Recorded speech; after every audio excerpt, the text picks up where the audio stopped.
our second video. I hope you enjoyed the first one.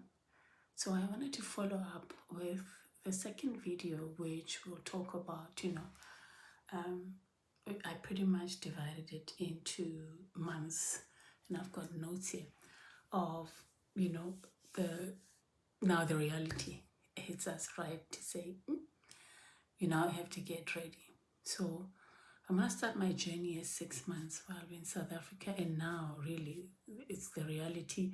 We've just been told, look, from work perspective, you need to be in the country in the next 6 months, the UK in the next 6 months. So what we start to then do is that we now have to focus on, okay, we need to see what to do with the house was the first thing. So we put the house on sale.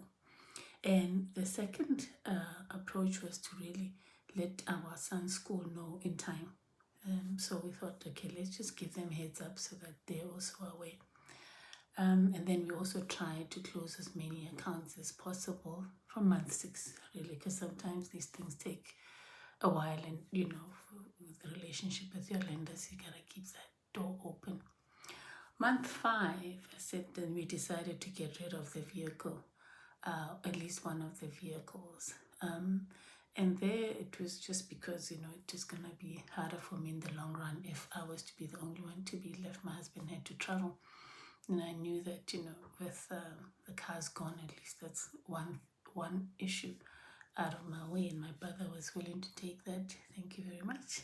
So he took one of the cars, and then of course my mom borrowed me her car. So for a good 6 months we had, we didn't have to worry about that bit.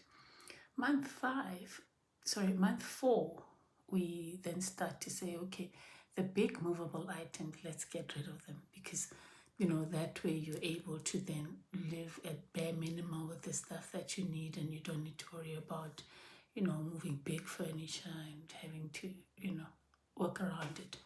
So that was month 4.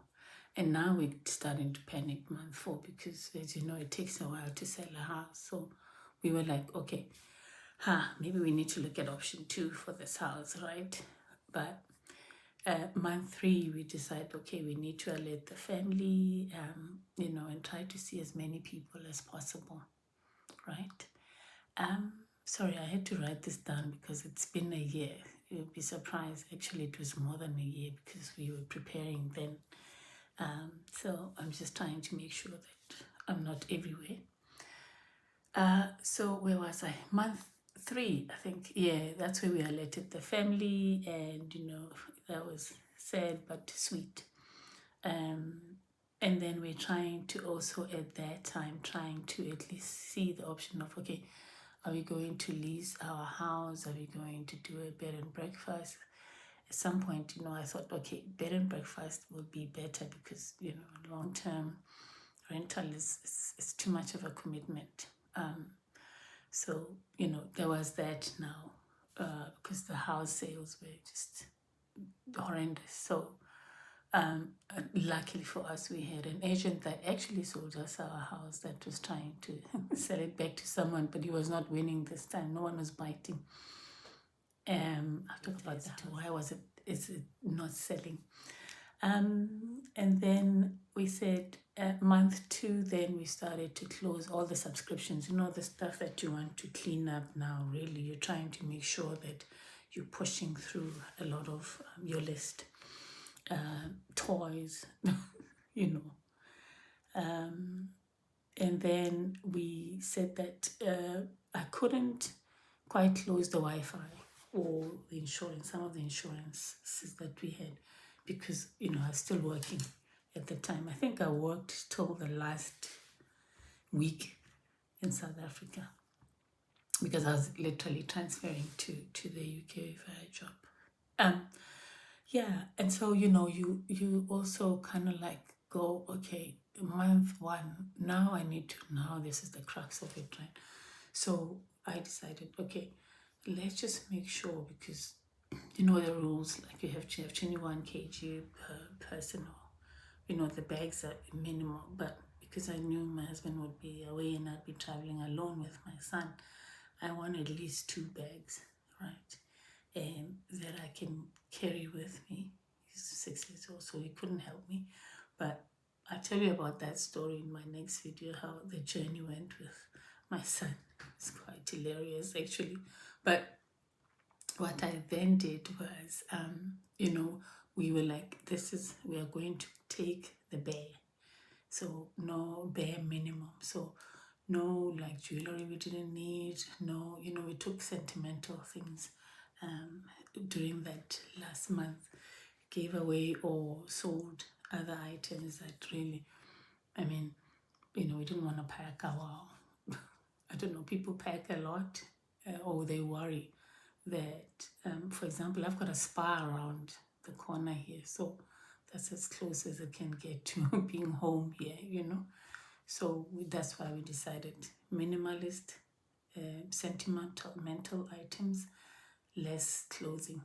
And that really helped me because, yeah, like I said, I'll tell you in the next video what all happened there. And then, of course, I love the farewell parties because now that's the reality. People are either happy or sad that you're leaving. But yeah, but the reality was kicking in. And then around the week 2, I think that's where, we're thinking, the house is not selling, so we might as well put it, this is real. It's not going to go. And then, of course, we had our pets, that we needed to, I still get choky when I think about our pets. We had to give to family and friends to take care of the pets for us because we didn't know where we were going to land. So, and then week 1 was now we're trying to make sure that, there's a farewell, go to my son's school and, bid farewell to everyone and just the closing out and making sure that we've got the prescriptions, we've got the documentation in place for the prescriptions. We had our eyes checked. I think that we did in week 3. Dentist, whatever, doctoring stuff, if you may call it. We need to make sure that's sorted. And then, then there was day 0, which was, onboarding. In fact, day 0, it was my mom coming to the house with the family and, everyone rushing in the morning to help us get to the airport, which was quite nice, my sisters were there as well. So, yeah, that was the reality. So that was it, guys, for I hope you enjoyed it. This was like the second video. So if you want to comment, please, by any means, share. Please don't forget to hit the subscribe button and like the video.